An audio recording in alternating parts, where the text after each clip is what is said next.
Está en línea el titular del Consejo Profesional de Ciencias Económicas y economista a la vez, José Simonella. Pepe, ¿qué tal? ¿Cómo te va? Feliz año. ¿Qué tal? Feliz año nuevo, Ricardo, un gusto. Bueno, comenzamos el año. A ver, tirame una descripción de qué es lo que observás con la resaca que viene desde 2020. Bueno, mucha preocupación obviamente sobre si la economía va a lograr, digamos, revertir la caída del año anterior, como se esperaba, un rebote técnico del 5%, o esta segunda ola de COVID que se comienza a anunciar va a volver a golpear a la economía real con fuerza, ¿no? La verdad que las empresas, las que han logrado subsistir, no están en condiciones de afrontar una segunda ola de COVID con cuarentena como la que ya supimos tener. Así que con mucha preocupación también respecto de cómo se van a desenvolver las principales variables que nos afectan a los argentinos, como es la inflación y por ende el impacto que eso tiene en el tipo de cambio. Y también obviamente el empleo, la producción, el nivel de ventas, el consumo, el ingreso de los trabajadores, tanto formales como informales, que ya se han visto muy erosionados en el año 2020 como consecuencia de la inflación y que, bueno, todo el mundo aspira a tratar de recomponer con un posible escenario de pujas salariales importantes para este año, que recordemos, Ricardo, que es un año electoral.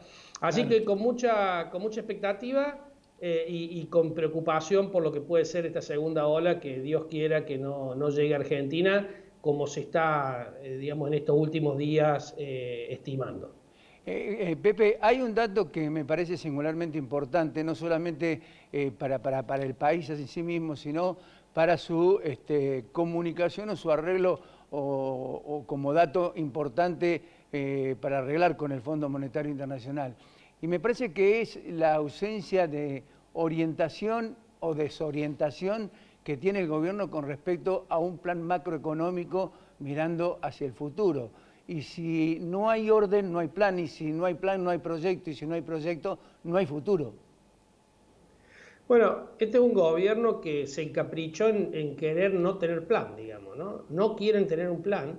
Cuestión que me parece que uno puede estar de acuerdo o no estar de acuerdo con determinadas políticas, pero el plan, independientemente de la orientación que uno le quiere dar ideológica, digamos, todos los gobiernos tienen un plan, saben hacia dónde van, qué es lo que están persiguiendo, y esto se lo comunican a los ciudadanos para que todos los ciudadanos sepan, sean inversores, sean consumidores, sean empresarios que quieren enterrar capital, digamos. Lo peor que nos puede pasar es que a la incertidumbre que genera el COVID en el mundo y de nuevo en esta segunda ola, digamos, con la preocupación, le sumemos un gobierno que no anuncia qué quiere hacer. O lo que es peor, hoy anuncia una cosa y mañana la cambia, o a veces hasta en el propio día, como pasó con el aumento de las prepagas, ¿no? En un mismo día el gobierno anunció el aumento y lo dejó sin efecto. Digo, todas estas cuestiones incrementan la incertidumbre y todos sabemos que digamos, en economía la incertidumbre es la peor consejera y hace que la gente entre en pánico, los ahorristas entren en pánico, los inversores digamos, no se sienten sobre el capital y no lo inviertan en cuestiones productivas. Así que me da la sensación que el plan, lo venimos diciendo siempre, es necesario. El Fondo Monetario Internacional le va a pedir algunas cuestiones. Ojalá que el gobierno esté dispuesto a arreglar con el Fondo Monetario Internacional desde lo político, porque sería un buen paso para la economía argentina un arreglo con el Fondo Monetario Internacional. Obviamente que va a pedir un sacrificio desde lo fiscal, es decir, disminuir el déficit fiscal, pero yo creo, Ricardo, que no necesariamente se tiene que seguir trascendiendo esto en más impuestos, porque ya a los impuestos que teníamos que eran altísimos, en el 2020 se le sumaron otros, algunos porque cambiaron de alícuota, otros nuevos que antes no existían. Me da la sensación que la economía argentina no resiste más presión tributaria y de una vez por todas la política tiene que hacer su ajuste a nivel de gasto, ¿no? Del gasto ineficiente, del gasto, vos dabas el ejemplo en la introducción, el de Donda, que es chiquito, pero muestra la cantidad de recortes que se pueden hacer sin generar perjuicio a los que menos tienen, sino tratando de cortar los excesos que de la política se dan por lo general de manera habitual en Argentina, lamentablemente. Vos dijiste algo al comienzo del programa que hay que empalmarlo con esto que venís diciendo ahora, y que es este año 2021 es un año de elecciones, año importante para el gobierno porque necesita de alguna manera mantener lo que tiene en las dos cámaras y en lo posible querer superarlo para poder tener una autonomía total sobre el Congreso de la Nación.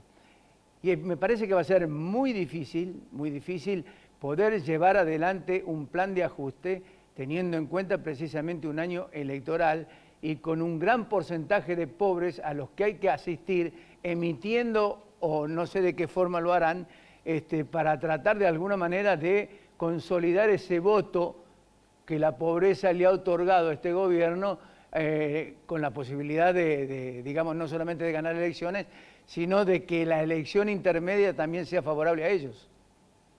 Sin lugar a dudas, Ricardo, que las elecciones pesan de manera negativa en un objetivo de bajar el déficit fiscal. Cada vez que hay elecciones hay, digamos, incentivo de la política para aumentarlo el gasto público y de esa forma dejar, digamos, más a los electores un poco más contentos. Ahora también estamos en un nivel de cantidad de dinero en la economía demasiado alta, con lo cual un gobierno que no se puede endeudar, que no puede seguir cobrando impuestos, salvo que pretenda que muchas empresas terminen cerrando porque se transformarían en inviable, no le va a quedar otra que emitir. Y saben que emitir tiene como, con tanto dinero, con los argentinos que no están dispuestos a aumentar su demanda de dinero, porque este verano que tuvimos en diciembre, donde los argentinos se desprendían de los dólares porque necesitaban los pesos, no va a ser lo natural en los próximos meses, menos en febrero, digamos.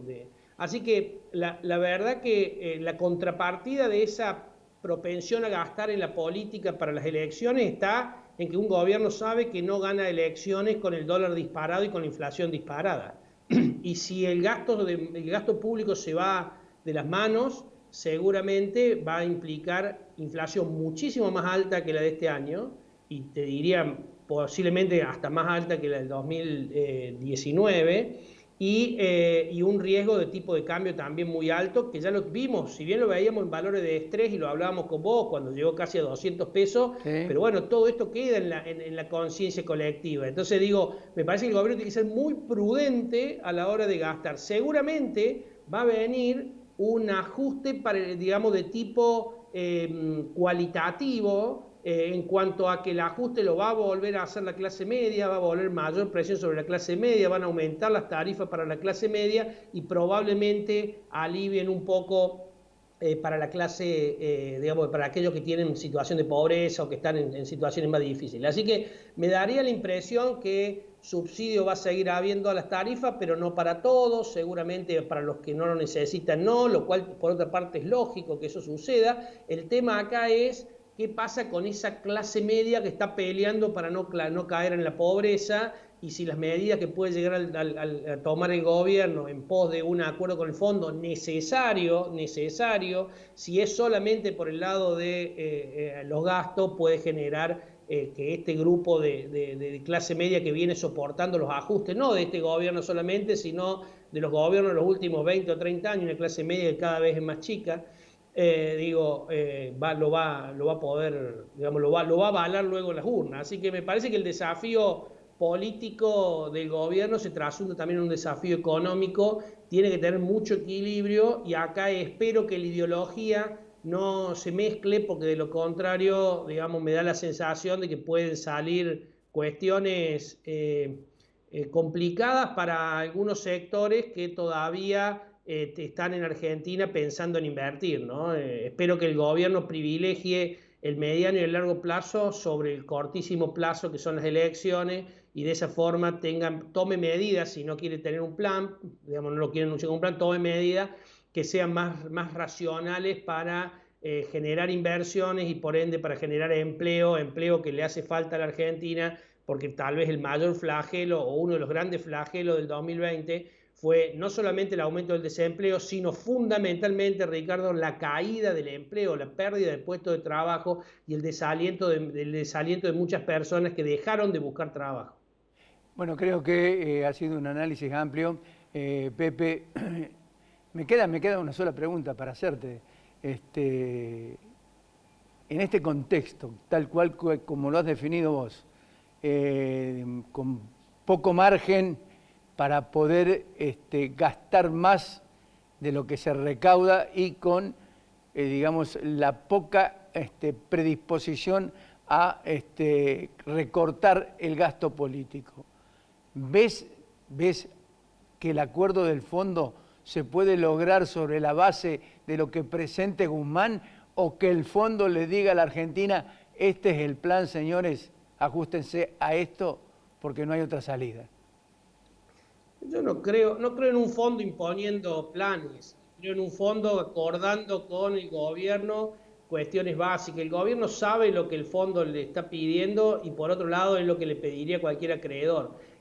Me da la sensación que el gobierno tiene que aprovechar un contexto internacional donde se puede conseguir un acuerdo mucho más favorable que en otro contexto internacional. Más si tenemos en cuenta que venga esta segunda ola, digamos, de COVID en el mundo, que ya en Europa es una realidad y está impactando fuertemente. Me da la sensación que el fondo frente a ese escenario puede tener condiciones más laxas para un acuerdo. Me parece que el gobierno lo tiene que aprovechar. El gobierno sabe que gasta mucho y que gasta mal, y esto lo percibimos todos los argentinos, y el gobierno sabe que no puede seguir tirando de la cuerda mucho más con la emisión monetaria, con lo cual tiene que procurar tratar de arreglar lo financiero para conseguir financiamiento, al menos financiamiento interno, como lo ha logrado estos últimos 2 o 3 meses, bajo la perspectiva de un acuerdo. Si ese acuerdo no llegara, no solamente se nos cortaría el financiamiento externo, sino que también se nos cortaría el financiamiento interno, y esto sería muy complicado porque el déficit fiscal que el propio gobierno le está proponiendo al Fondo Monetario Internacional es un déficit fiscal muy alto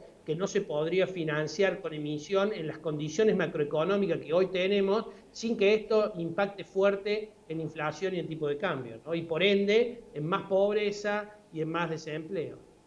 José, te agradezco muchísimo la gentileza de haber abierto el programa, el primer programa del año 2021. No, para mí ha sido un honor a poder estar en la apertura del programa tuyo. Sabes que te estimamos mucho, y de nuevo, y felicitarte además por estas bodas de plata, digamos, del programa. 25 años veo ahí de periodismo, Así es. que llevando, como decís vos, siempre, digamos, una palabra o un abanico de opiniones que a los cordobeses tanta falta nos hace y tan bien nos viene. Así que te agradezco estos 25 años que le diste a los cordobeses la posibilidad de escuchar distintas campanas para que formen su opinión, una opinión responsable y en base a los intereses no solamente de Córdoba, sino del país. No, yo te agradezco mucho también porque también las espaldas fueron sostenidas por ustedes, así que eso es muy importante y el agradecimiento es mutuo. Un abrazo grande, Pepe, y feliz año. Feliz 2021 para todos.